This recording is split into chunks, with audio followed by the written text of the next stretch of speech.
Iran और Israel के बीच युद्ध 12वें दिन भी जारी है। इस बीच अमेरिका ने युद्ध विराम का ऐलान कर दिया है, लेकिन ईरान ने उसे मानने से इनकार कर दिया है और इजराइल इस पर खामोश है। ईरान और इजराइल के बीच युद्ध का आज 12वां दिन है। इस बीच अमेरिका राष्ट्रपति डोनाल्ड ट्रंप ने ईरान और इजराइल के बीच पूर्ण और समग्र युद्ध विराम की घोषणा कर दी है, लेकिन उनके इस ऐलान से कुछ घंटे बाद तेहरान ने इसे यह कहते हुए खारिज कर दिया कि किसी भी युद्ध विराम या सैन्य अभियानों की समाप्ति पर कोई समझौता नहीं हुआ है।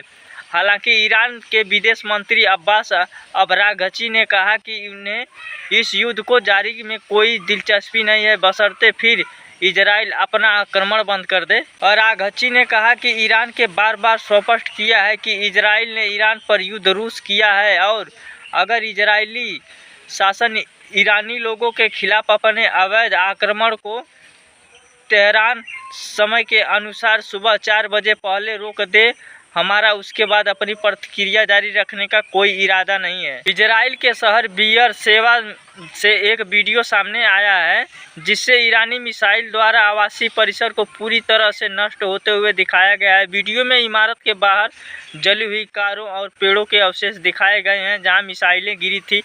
ईरान ने फिर दागी मिसाइल। इजराइल में 3 लोगों की मौत और 8 लोग घायल हैं। युद्ध विराम की समय सीमा से पहले ईरान द्वारा किए गए हमले की एक श्रृंखला में 3 लोगों की मौत हो गई और इजराइल में कम से कम 8 लोगों अन्य घायल हो गए हैं। इजराइल पर ईरानी हमलों में 3 की मौत। इजराइल रक्षा बलों ने लोगों को फिर से सुरक्षित स्थानों पर प्रवेश करने और स्पष्ट निर्देश के बाद ही बाहर निकलने के लिए कहा है, क्योंकि उन्होंने ईरान से इजराइल की ओर अप्रत्याशित मिसाइल की पहचान की है और खतरे को रोकने पर काम करना जारी रखा है। इजराइल के दक्षिणी शहर बीरशेबा में ईरानी मिसाइलें हमले में 3 लोग मारे गए हैं। इजराइल में मोबाइल फोन पर अलर्ट बजने लगे हैं। इजराइल की सेना ने अपने लोगों को चेतावनी दी है कि ईरान ने उनकी ओर मिसाइल दागी है, जबकि वास्तविक युद्ध विराम हवा में लटका हुआ है। इजराइल में मोबाइल फोन पर इस हमले के बारे में अलर्ट बजने लगे हैं।